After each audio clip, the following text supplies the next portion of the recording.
Most crochet beginners waste their first year making the same boring things over and over. Scarves, and then more scarves. And then they quit. If you don't want that to happen to you, or if you're already past that point and want to make something that actually looks impressive, stay with me because I'm about to walk you through some of the most satisfying crochet projects you can make, plus the exact patterns that make them work.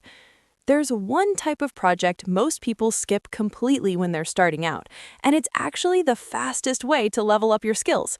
I'll get to that in a minute. Let's start with something that trips people up all the time. Most people think the hardest part of crochet is the stitches. It's not. The hardest part is picking the right project at the right time.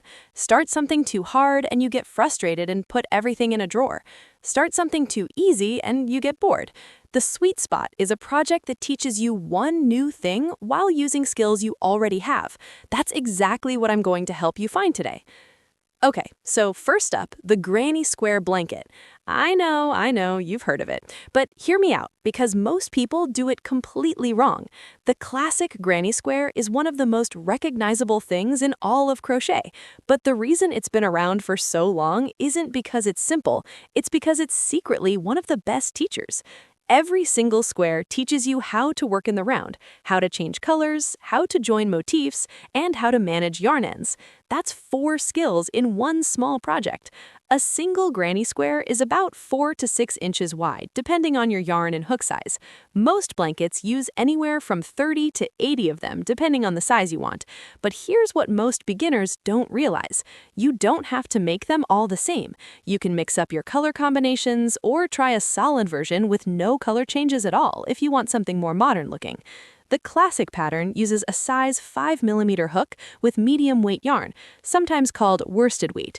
You start with a magic ring or a chain 4 joined into a ring. Then you build up clusters of double crochet stitches separated by chain spaces. By the time you've finished your 10th square, your hands just kind of know what to do. That's muscle memory happening, and that muscle memory will carry over into every other project you ever make.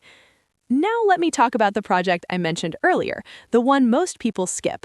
It's the dishcloth or washcloth. Before you close this video, just listen. Cotton dishcloths are probably the single best learning tool in crochet, and almost no one talks about them this way. They're small, so they're fast. They're flat, so you can easily see your stitch count.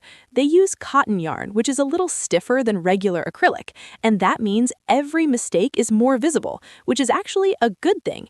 You want to see your mistakes when you're learning.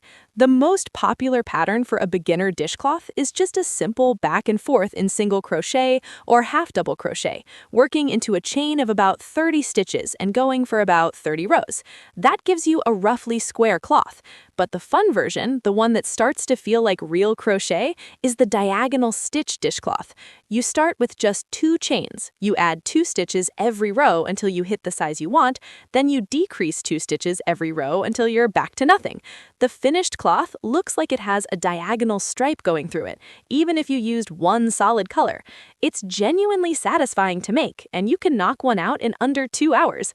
Make a few of these and you will be so much more comfortable with tension and stitch placement. Next, let's talk about bags, specifically market bags.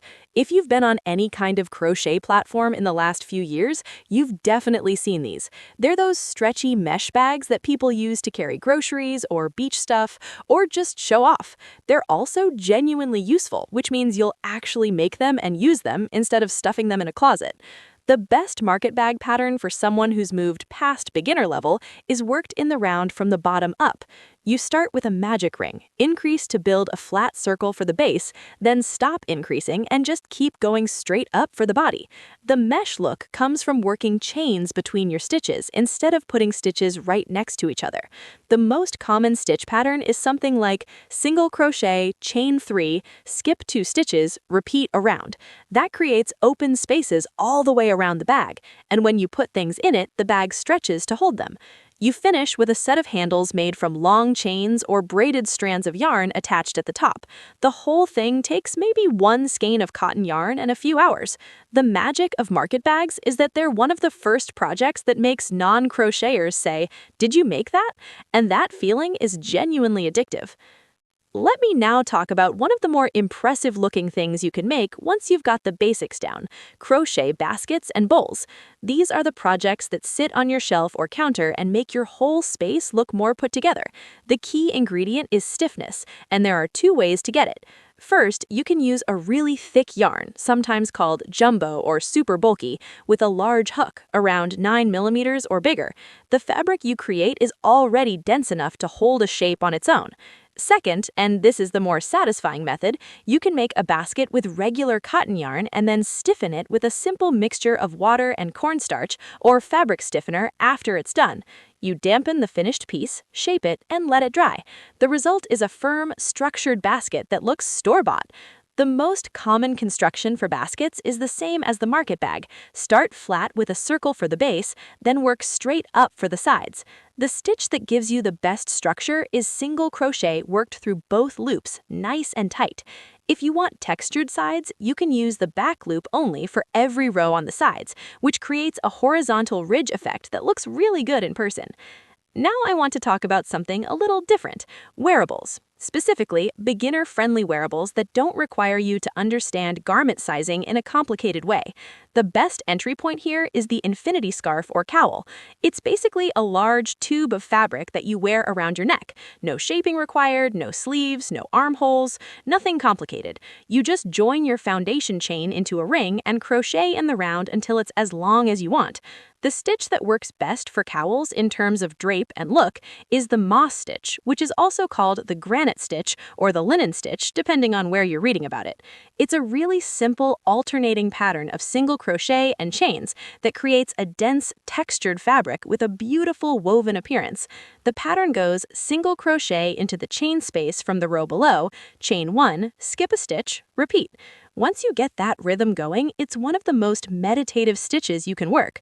A cowl using this stitch in a medium weight yarn takes about 2 to 3 skeins and maybe a weekend to make.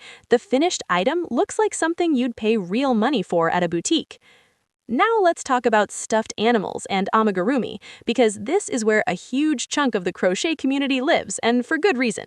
Amigurumi are those little crocheted stuffed figures: animals, food, characters, whatever you can imagine. They're worked almost entirely in single crochet in a continuous spiral, which means no joining at the end of rounds, which means fewer ends to weave in, which means faster work. The foundational skill for amigurumi is the magic ring, which gives you a closed center with no hole, and then increases worked over 6 to 12 stitches in the first round, depending on how big you want the sphere or shape. For a basic ball or head shape, you increase from 6 to 36 stitches over 6 rounds, work even for several rounds, then decrease back down to 6. Stuff it with polyfill as you go and close it up at the end. That's a head. Bodies are the same concept, but slightly oval. Limbs are long cylinders. Ears are small flat ovals. The pattern for something like a simple bear or bunny breaks down into maybe 5 to 8 separate pieces that you sew together at the end. There are hundreds of free amigurumi patterns available online for every skill level, and the community around them is genuinely one of the most helpful in all of fiber arts. If you're looking for a rabbit hole to fall down, no pun intended, amigurumi is it. Now let's talk about one of the more impressive looking things you can make once you've got the basics down: the ripple or chevron blanket. This is that wave-shaped blanket you've definitely seen, with pointed peaks and valleys going across the whole surface. The ripple effect comes from a combination of increases at the peaks and decreases at the valleys, worked in a flat back and forth pattern. The most basic ripple uses double crochet stitches. You work a cluster of increases at each peak and then